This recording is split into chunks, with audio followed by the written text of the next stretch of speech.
Hello students, welcome to the part 2 of our series of strategies of great investment masters.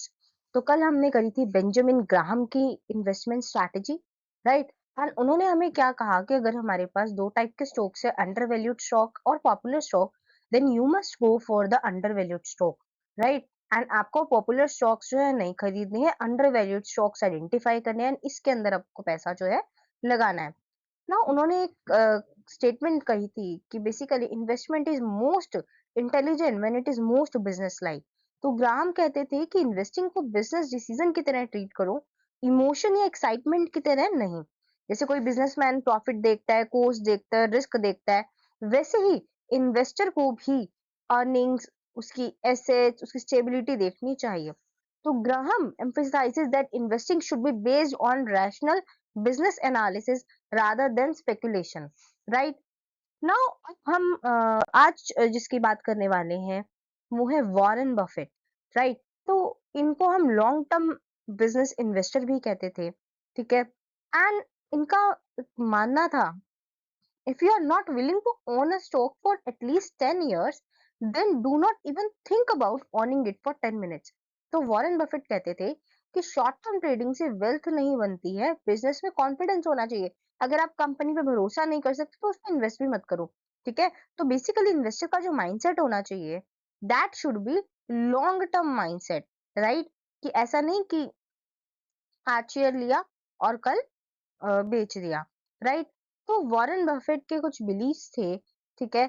तो उन्होंने कहा कि stocks जो है ना, that represents ownership in business, ठीक है? कि आप जो है उस कंपनी के ओनर हो। तो बफेट के लिए शेयर एक पेपर या टिकर सिंबल नहीं था, शेयर का मतलब है कि कंपनी के बिजनेस का ओनरशिप, ठीक है? तो इसीलिए बफेट बेसिकली पूछते थे कि क्या ये बिजनेस समझ में आ रहा है आपको? क्या ये 10 से 20 साल बाद भी एग्जिस्ट करेगा? क्या मैं इस बिजनेस का पार्टनर बनना चाहता हूँ? If it is yes, then you should invest in the business, right? So उनके अकॉर्डिंग जो भी डेली प्राइस मूवमेंट होती थी ना मार्केट के अंदर, वो इररेलेवेंट थी। बिजनेस परफॉर्मेंस जो है, that was most important, right? कि बिजनेस कैसा परफॉर्म कर रहा है, ये ज्यादा इम्पोर्टेंट था as compared to the daily price fluctuations, ठीक है? यहाँ पर बिजनेस के प्रॉफिट या उनके कस्टमर को बेसिकली वॉरेन बफेट देखते थे, ठीक है? एंड स्टॉक के साथ भी सेम अप्रोच वो फॉलो करते थे, राइट? तो Warren Buffett basically ownership in business में बिलीव करते थे एंड उनका मानना था कि आप बेसिकली जब भी मार्केट फॉल करे ना, तो आप ज्यादा जो है खरीदने लग जाओ, ठीक है? You should buy more when the market crashes, ठीक है? तो बेसिकली उनका मानना था, be fearful when others are greedy and greedy when others are fearful, ठीक है? तो देखिए, आपको पता है कि मार्केट क्रैश होती है ना, तो लोग क्या करने लग जाते हैं, लोग डरने लग जाते हैं, राइट? तो उन्होंने कहा कि मार्केट क्रैश को एज अ बाइंग अपॉर्चुनिटी की तरह ट्रीट करो, ठीक है? तो बफेट के लिए जो क्रैश है ना, दैट रिप्रेजेंट्स डिस्काउंट सेल। तो बफेट के लिए कैश जो है, that represented discount sale. And उन्होंने कहा, जब भी मतलब आप इन्वेस्ट करो, तो ऐसी कंपनीज के अंदर आप इन्वेस्ट करो जो या तो लो डेट कंपनीज है या जीरो डेट कंपनीज है, ठीक है? You should go for low debt और जीरो डेट कंपनीज ना। उन्होंने क्या कहा कि आप बेसिकली जो ऑनेस्ट एंड जो कैपेबल मैनेजमेंट है, शेयर होल्डर फ्रेंडली है ना? तो आप ऐसी कंपनी के अंदर इन्वेस्ट करो जिनका मैनेजमेंट ऑनेस्ट हो, कैपेबल हो, शेयर होल्डर फ्रेंडली हो, ठीक है? मान लो कि मैनेजमेंट गलत है, ठीक है? तो फिर उसकी वजह से एक अच्छा बिजनेस भी फेल हो सकता है, ठीक है? एंड उन्होंने कहा कि आप बेसिकली क्वालिटी बिजनेस में इन्वेस्ट करो ओवर चीप बिजनेस, ठीक है? आपको ग्रेट कंपनीज जो है, उनको, उनके शेयर को आपको फॉरएवर के लिए होल्ड करना है, हमेशा के लिए होल्ड करना है, ठीक है? तो बफेट सिर्फ सस्ता स्टॉक नहीं ढूंढते थे, strong brand, loyal customers, pricing power ढूंढते थे। तो इसको कहते हैं हम economic mode. For example Apple, Coca Cola, ठीक है? आपको ये कंपनीज महंगी लग सकती है पर बिजनेस जो है इनका पावरफुल है, राइट? नाउ बफेट के कुछ की प्रिंसिपल्स थे।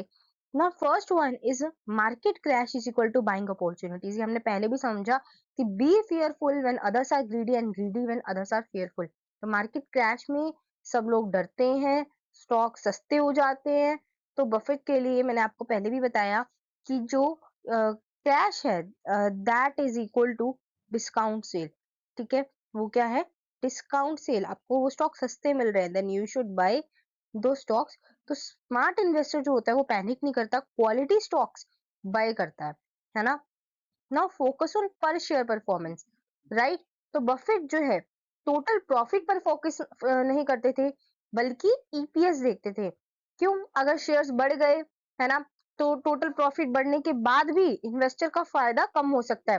तो EPS is equal to real shareholder wealth indicator, right. Now avoid frequent equity dilution, right. Equity dilution मतलब कंपनी बार बार नए शेयर्स इश्यू कर रही है ना, एंड इसका रिजल्ट क्या होगा? एग्जिस्टिंग शेयर होल्डर का जो ऑनरशिप है वो कम हो जाता है। तो बफेट ऐसी कंपनीज पसंद करते हैं जो अपनी ग्रोथ रिटेन्ड अर्निंग से करे, ना कि नए शेयर्स बेच के, right. So next is never borrow money to invest. तो according to Buffett borrowed money जो है दैट रिप्रेजेंट्स डबल रिस्क। ठीक है, तो अगर मार्केट गिरे तो हमारी इन्वेस्टमेंट भी क्या हो जाएगी? गिर जाएगी। लोन का प्रेशर बढ़ता चला जाएगा। तो डेट से इन्वेस्ट करना, ठीक है, अगर हम डेट से इन्वेस्ट करते हैं तो इमोशन बढ़ता है, फोर्स सेलिंग जो है वो कहीं ना कहीं हो जाती है ना। Monitor business not stock price. तो बफेट के अकॉर्डिंग रोज स्टॉक प्राइस जो है देखना वो इरेलेवेंट है। बिजनेस परफॉर्मेंस जो है हमें वो देखनी चाहिए, एंड हमें कंटिन्यूअसली ये चीजें मतलब देखनी चाहिए, क्या सेल्स बढ़ रही है, क्या प्रॉफिट स्टेबल है, क्या कस्टमर्स लॉयल है।